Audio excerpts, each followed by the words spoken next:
YouTube, what's going on, bro? It's your boy Caleb Pruitt back with another video, bro. And today we got day 2 of our 7 days of Atomic Habits, bro. Today we're gonna be going over chapter 4, 5, and 6, bro. Got some real game lined up for you boys today, man. Hey, sit back, stay tuned, take your notepad out, and let's get it. All right, y'all. So first up, we got the pointing and calling, bro. Basically, what pointing and calling is, it's a system that helps you look at your habits and basically point out, like, dang, is this helping me become the best version of me that I want to be, bro? And it literally says in the book, pointing and calling is a safety system designed to reduce mistakes. So if you're trying to break a habit or even build a new habit, pointing and calling can help you build the habits you want to build. And it also talks about how we're so used to doing things a certain way that we don't really take a second and think, like, dang, it is helping me get to the point or be the person that I want to be in the future coming up. You understand what I mean? So that's what pointing and calling is. And basically, it talks about your daily routine, and it says, like, you wake up, turn off your alarm, check your phone, go to the bathroom, weigh yourself, take a shower, things like that. And you have to think, when you're doing stuff like that, is it helping me become the person I want to be? Is it helping me save as much time in the day and be as most productive as I can be in the morning? And this also translates literally to anything you do in your life. You have a routine, a system, whether you believe it or not. Just think about all the things you do in a day. You probably do it on a daily basis. And you have to point and call and think, like, dang, is this helping me become the person I want to be? Is this helping me get me closer one step to my goals? And it also says the first step to changing bad habits is to be on the lookout for them. You have to be self-aware when you're trying to change your habits. If you're not self-aware, you're not gonna be able to change it. And pointing and calling is literally being self-aware of your bad habits. It's programming your mind to be like, oh, I can't do this. Let me change this. Let me change how I do this. Because one, you're aware that you change your bad habit, changing your bad habit. And two, I forgot what I was about to say about two, but if you understand what I'm saying, bro, like, that's pointing and calling. That's what it talks about in chapter 4. That's my main takeaway in chapter 4. So next on chapter 5. All right, next up, we're gonna talk about implementation, intention, and habit stacking. And basically what implementation intention is saying, if I do this, I have to do this. So I'm literally doing that right now, bro. I just got out of work not too long ago. I said, I went and got me some food. My Chipotle is right behind me, but I said, I'm not gonna eat until I do this, make this video. So that's literally the implementation intention. I have to make this video in order for me to eat this food. And if you do this, it gives yourself like that sense of, like, I'm doing something and I'm getting a reward out of it. Like, I made this video, I get to eat my food. And of course that takes discipline, but that's a better way to change your habits, to make it like, okay, like, let me do this and I can do this. It's making it a point to do it. Like, you understand what I'm saying? But that's the implementation intention. Now next, we got habit stacking, bro. Habit stacking is something that anybody can do, bro. You just have to apply yourself and be disciplined when it comes to habit stacking, bro. And in a book, it talks about the Diderot effect. And basically, the Diderot effect states that obtaining a new possession often creates a spiral of consumption that leads to additional purchases. And basically, it's literally, it goes hand in hand with implementation and intention, bro. It gives examples.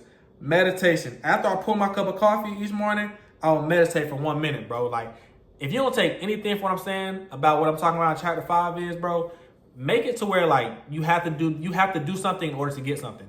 For me to play my game, I have to read for 10 minutes. For me to get a cookie, I have to work out for 2 hours. Like, make that a routine in your system, and that will help you build better habits. Like, I'm doing that in my day-to-day life. Like, I'm literally applying it right now. Like, this has helped me become better as a man and better when it comes to my habits. When I get into work each and every morning, I made it a point. I can't touch anything as it relates to work or open my email until I journal in my notebook, read a chapter out of my book, and then go over my daily planner for what I have to do for the day. And then I open my computer and go through everything I need to go through. That's literally habit stacking and the implementation, like what I was talking about. You know what I mean?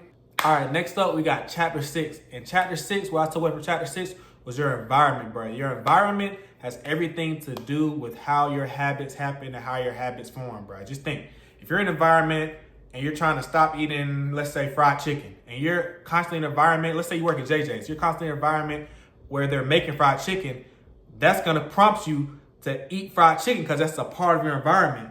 And it had this really powerful quote, and I'm gonna read it to you guys. The most powerful of all sensory abilities, however, is vision. The human body has about 11 million sensory receptors. Approximately 10 million of those are dedicated to sight. Some experts estimate that half of the brain's resources are used on vision.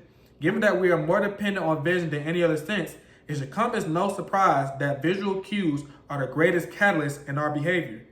A small change in what you see can lead to a big shift in what you do, bruh. You have to shape your environment to how you want to be a better person and build better habits. Your environment matters so much. Now, I know you've heard the quote, you are who you hang around. If you hang around a bunch of broke people, you're gonna be broke. If you hang around a bunch of rich people, it's a really good chance you're gonna be rich, bro. Like, that's basically what it talks about in that environment. That quote I just read, y'all, that's true. That's science talking to you about your environment. And I'm trying to think if there's anything else. It also says if you want to make a habit a big part of your life, make the cue a big part of your environment. So let's say if you want to remember to take your medication each night, put the pill bottle directly next to the faucet on your bathroom counter. If you want to practice your guitar more frequently, place your guitar right in the middle of your living room. Like, just make the cue. The cue is like what makes you do the habit. Make that easy and obvious, and it all starts with changing your environment and changing what you put in your environment to make it easier. But that's probably one of the best things we've had so far when it comes to the whole, like, trying to break down your environment, bro. Your environment matters so much when it comes to change your habits, bro. Like, let's say you smoke marijuana. If you're trying to stop smoking marijuana, you need to stop hanging around people who smoke marijuana, for one. And then your environment doesn't need to have marijuana in it. If you have marijuana in your environment, throw it all away, and it'll make it less tempting, it'll prompt you to not smoke marijuana. But just think if you hang around people who smoke marijuana, or you have marijuana still in your nightstand drawer where you may roll up, you're gonna be prone to 9 times out of 10 roll up and smoke marijuana. But don't take it from me. Hey, it's science, bro. That's what they're telling you. Boom, bruh. That's chapter 4, 5, and 6, bruh. If y'all enjoyed today's video, bruh, like, comment, subscribe, and if you made it this far, put a 5 in the chat, man. You made it this far, put a 5 in the chat, bro. You found this information helpful, bro. Just stay tuned, bro, because we got this 7-day series coming out 7 days in a row, bruh. So if you're trying to learn how to change your habits and learn and get from what I took from the book to give you the best takeaways from each chapter in this book, stay tuned, man. I'm gone.